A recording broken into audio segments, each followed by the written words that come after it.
बेटी की जिद, रिच गर्ल स्टोरी। कोमल, प्रियदर्शन जी की एकलौती बच्ची जिसे वो बहुत लाड़ प्यार से पाल रहे थे।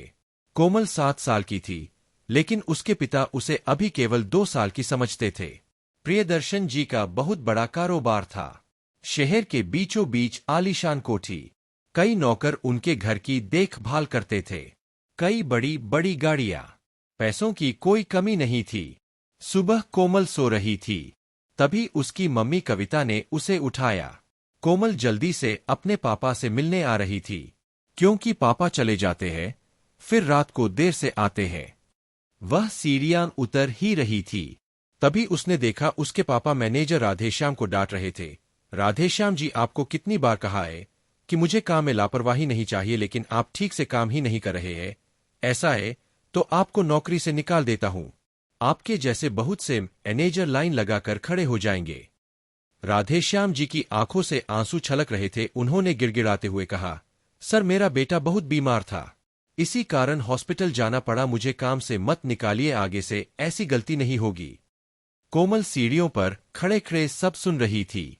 थोड़ी देर बात करने के बाद राधेश्याम जी चले जाते हैं। कोमल अपने पापा के पास आ जाती है। उसे देखकर प्रियदर्शन जी बहुत प्यार से कहते हैं, मेरा बेटा आ गया, आज तो बहुत जल्दी उठ गया। क्या बात है बेटी, कुछ उदासी लग रही हो, किसी ने कुछ कहा क्या?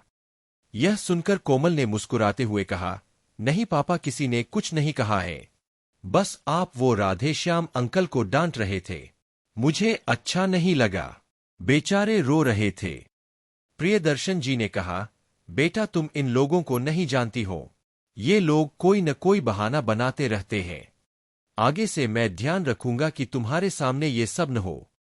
प्रियदर्शन जी बातें कर ही रहे थे, तभी कविताजी ने आकर कहा, चलो, आपको ऑफिस के लिए देर हो रही होगी, कोमल को भी तैयार होकर स्कूल जाना है। कुछ देर में कोमल के पापा चले जाते हैं।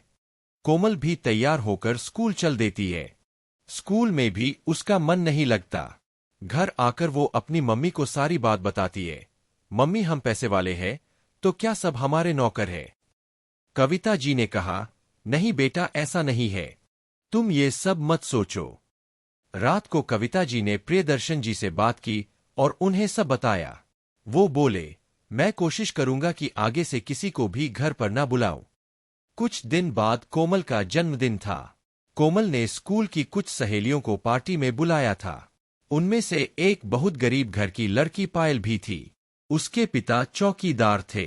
पहले तो उसने मना कर दिया, लेकिन कोमल के जिद करने पर वह आने के लिए तैयार हो गए। दोनों बाप बेटी तैयार होकर कोमल के घर पहुंच जाते हैं। कोमल पायल को देखकर बहुत खुश होती है, लेकिन उसके माता पिता पायल और उसके पिता को देखकर बहुत गुस्सा हो जाते हैं। प्रियदर्शन जी कहते हैं, बेटा, ये कैसे लोगों से दोस्ती कर रखी है? इन्हें यहां से जाने के लिए कहा नहीं तुम? अभी नौकरों से कहकर इन्हें बाहर करवा देता हूं। कोमल बोली, क्या हुआ पापा, पायल मेरी सबसे अच्छी दोस्त है। कविता जी कहती है, बेटा, दोस्ती बराबर वालों में की जाती है, ये हमारे लायक नहीं है। इनकी बातें सुनकर पायल और उसके पिता वापस चले जाते हैं। कोमल को ये सब बहुत बुरा लगता है। वह किसी से बात नहीं करती। अगले दिन से वह खाना पीना सब छोड़ देती है। शाम तक उसकी तबीयत खराब होने लगती है। उसके माता पिता परेशान हो जाते हैं। वे कोमल को बहुत मनाने की कोशिश करते हैं, लेकिन कोमल नहीं मानती। वे डॉक्टर को भी बुलाते हैं। डॉक्टर कुछ दवाइयां देता है, लेकिन कोमल दवा भी नहीं खाती। इसी तरह 2 दिन बीत जाते हैं। कविता जी का रो रो कर बुरा हाल हो जाता है। कोमल बेहोश सी होने लगती है। अपनी बच्ची की ऐसी हालत देखकर प्रियदर्शन जी बहुत परेशान हो जाते हैं। बड़े से बड़े डॉक्टर भी जवाब दे देते हैं। कविता जी बहुत मुश्किल से कोमल से बात करती है। कोमल उन्हें बस इतना ही कहती है, मम्मी, मैं गरीब होना चाहती हूं, जिससे किसी गरीब का दिल न दुखा पाओ। यह सुनकर उसके मम्मी पापा को गहरा धक्का लगता है। वे समझ जाते हैं कि उनका गरीबों से भेदभाव ही उनकी बेटी के लिए जानलेवा रोग बन गया है।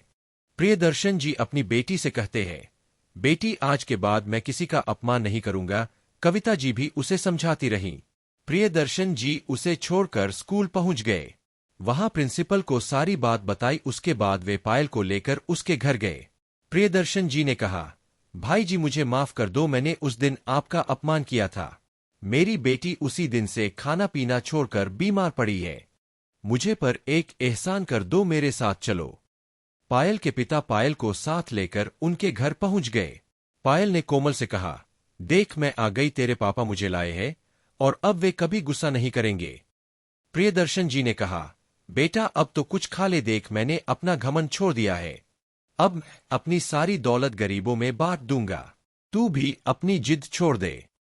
कोमल ने हाँ में सर हिलाया।